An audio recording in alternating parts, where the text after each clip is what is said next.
Well, a local Christmas tree farm is providing thousands with real trees during the holidays. 2 News Oklahoma's Braden Bates takes us to the farm where they say the growth of the farm outweighs the growth of their trees.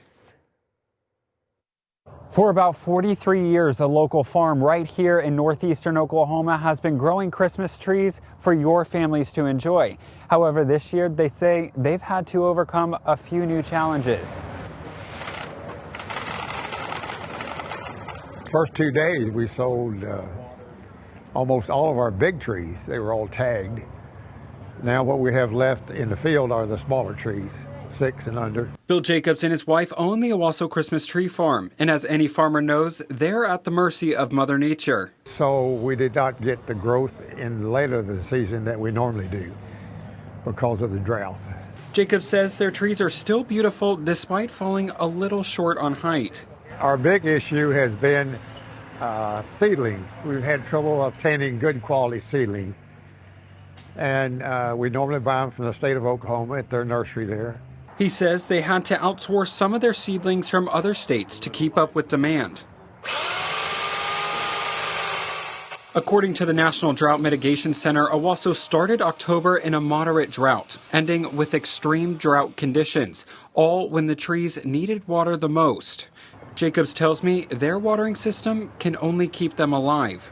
The Christmas tree farm has a total of 5 fields. Each year, 1 field is used for that year's crop. I'm actually standing in next year's crop, which looks to be shaping up to be pretty nice despite the droughts this year. While tree sizes may be iffy, he says the farm's also seeing record growth. Just lots of new customers and building lots and lots of apartments in Owasso. And all those folks, you know, they need a tree. He says year after year, they welcome families to build their holiday traditions at their farm.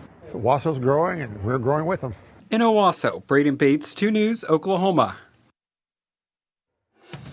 It's an $1,100 mistake that a couple Green Country guys say they should not have to pay for. Next at 6, the sales tax misunderstanding so frustrating, they reached out to the 2 News problem solvers. I'm John Matarese. Expecting any deliveries the next few weeks? Well, porch pirates will be everywhere looking to steal those valuable packages. We'll show you how to protect them coming up. Your first forecast, sponsored by Burgraff Disaster Restoration. Furious. The way the letter was written.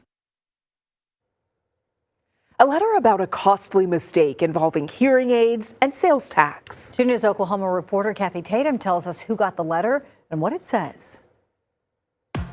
Karen, the letter is from American Hearing Audiology. 2 customers upset after getting it contacted the problem solvers. I mean, this is $1,100 right here between the 2 of us of sales tax they're trying to collect. Letters received by Scott Averill and Myron Harris direct them to pay sales tax on hearing aids they purchased from American Hearing.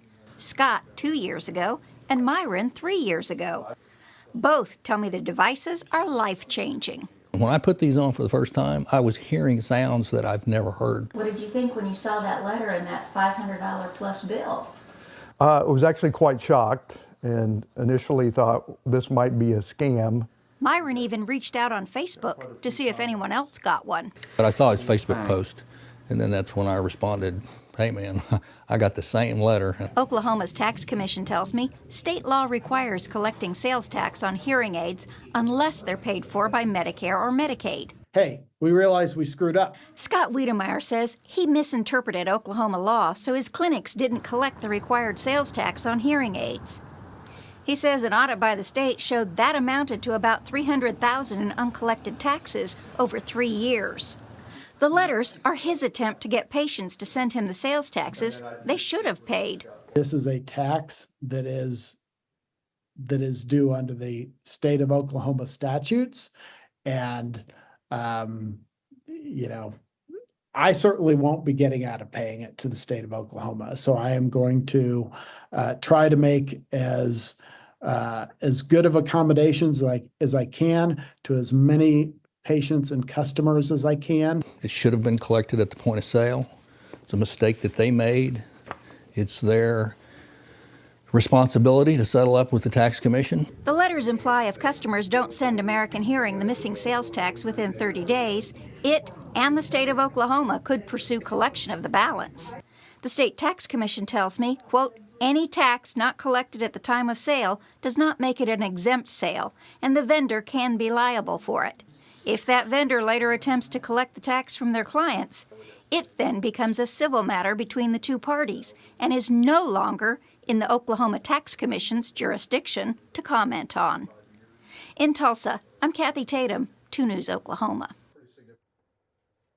It was a little bit spooky outside this morning. It really was. The fog was something else. That's right. You can see this time lapse taken by our editor, Kathy, and she was able to put this together over Brookside, all part of Wade's RV weather camera network, right over the Peoria area, out towards Arkansas River, and even in throughout downtown Tulsa. And if you wait just a little bit longer, you can see that the trees start to emerge there as we go in throughout time, and some of that sunlight coming right in. So a beautiful looking sunset coming up here, and we definitely saw that fog around this morning. There are the trees there, gorgeous colors there just to the left on the screen. The average low temperature for this time of year is 34 degrees. The forecast in Tulsa tomorrow morning at 22, the coldest temperature of the season so far.